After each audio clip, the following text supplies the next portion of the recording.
Now let's talk about what happens inside your body before you speak. That racing heart, that dry mouth, that shaky hands. These are not signs that something is wrong, okay? In fact, they are signs that your body is giving you fuel. It's giving you adrenaline. And we're going to learn today how to transform adrenaline from an enemy to your ally. You can tell I'm excited about this one. Now, what is the truth about adrenaline? When you're about to speak, your sympathetic nervous system kicks in, releasing adrenaline, also known as epinephrine. I hope I got that pronunciation right, but epinephrine. Yes, that word. The hormone prepares your body for high performance, okay? And it's the same chemical that Olympic athletes use to launch into a race. So you can imagine the amount of adrenaline they use. Maybe you use as well. So what does adrenaline do? It increases your heart rate to send more oxygen to your brain. It sharpens your vision and hearing, making you more alert. And then it boosts your focus and memory temporarily. Okay, so in short, adrenaline is saying to your body, this matters. So it's giving that extra push to ensure that whatever that is done with more energy, more focus. To interpret it as excitement or readiness, we actually rise, we get better. According to a Harvard study by Dr. Alison Wood Brooks, people who reframe their nerves as excitement, I mentioned this earlier, people who reframe their nerves as excitement and say something like, I'm excited to share this rather than I'm scared or I'm nervous or I'm anxious. Those people who say I'm excited perform significantly better in public speaking situations. Confidence improves, delivery improves, and even audience scores improves. It is not necessarily the adrenaline itself. It is what you tell yourself about it. So always reward or rename that feeling you have just before you speak, just before you mount the stage, just before you hold the mic, just before you open your mouth to address the audience. That extra rush, always call it excitement, and then it will become so for you. It would not just be energy, it will be energy channeled as excitement instead of nervousness or fear or anxiety. Okay, now here's the shift I want you to make. Instead of saying I'm nervous, say I'm ready. Instead of saying my heart's racing, say I've got energy. Instead of saying I feel sick, say my body's preparing to perform. You see how those things already make your mindset change? Doing this again and again actually really shifts you. So instead of saying I'm nervous, I'm ready. Instead of saying my heart's racing, you say I've got energy. Instead of saying I feel sick, you see my body's ready to perform. All right.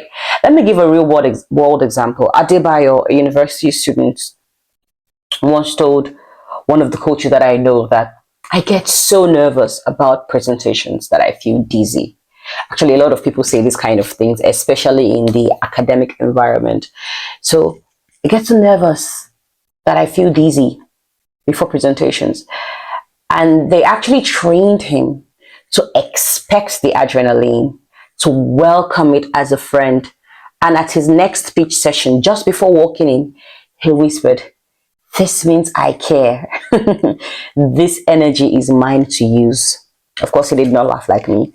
He said, "This means I care. This energy is mine to use." Not only did he speak well, but he won a funding grant for his project. So adrenaline can be that powerful when you're feeling it. First of all, expect it to come. And when it comes, channel it as excitement and know that it is extra energy to give you that thing that you need, that presentation you want to make, that speech you want to do, whatever it is you want to do before your audience, the adrenaline is there to give you extra focus, extra fuel, extra energy, and extra excitement. Okay? Great speakers don't wait to feel calm. They actually learn to use their bodies to feel ready. And here are 3 things to do 5 minutes before speaking. I hope you have your notepad and you're taking this down, or your journal. Number 1, power pose. You stand tall, feet shoulder width apart, flat on the floor, your hands on your hips or raised, but hips for me, I just like the hip one.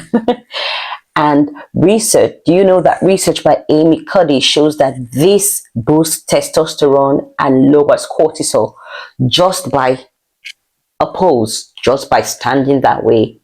It boosts your energy to take over the room with your own personal energy just by standing that way. So try that 5 minutes before your next presentation or speech or even recording. Number 2, deep breathing. So breathe in for 4 counts, hold for 4, and out for 6. So again, breathe in for 4. 1, 2, 3, 4. Hold for 4. And release for 6 seconds.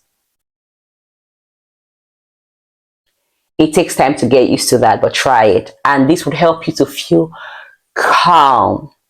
Okay, it calms the vagus nerve and signals safety to the brain. So the excitement is coming and you're assuring your brain that it's all right. And now the third thing is vocal warm-up. So you hum. If you know how to sing, this is the time to sing a lovely tune. All right, you stretch your face as much as you can, your mouth, your lips, your eyes, just exercise the muscles all over where you would actually be required to speak.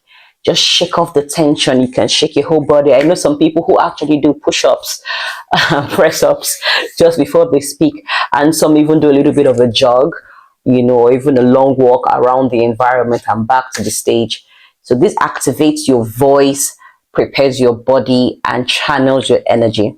They are not just gimmicks, actually. They are actually performance techniques used by TED speakers, CEOs, athletes, and public speakers, professional public speakers. So please don't take them lightly. Okay. So just before you go, know that adrenaline isn't fear. It is fire. Okay? It is fire. And when you learn to breathe through it, to ride the wave, you become unstoppable. Adrenaline is your friend.